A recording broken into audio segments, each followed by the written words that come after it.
Bonjour à toutes, bonjour à tous. Je suis ravi de vous retrouver pour la newsletter du mois de mars 2026.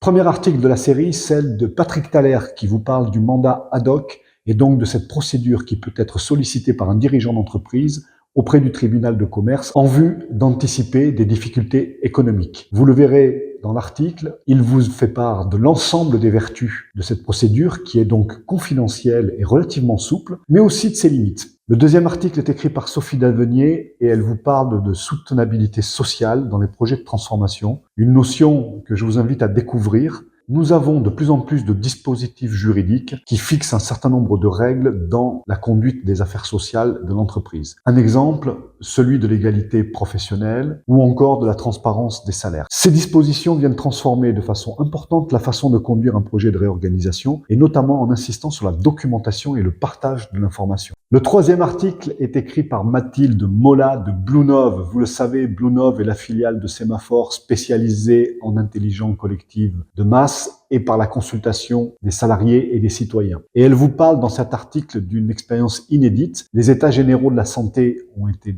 lancés et Bluenove a participé, grâce à ces outils, à mener une consultation extrêmement importante des citoyens sur ce sujet. 75 000 participants et 2 millions de contributions.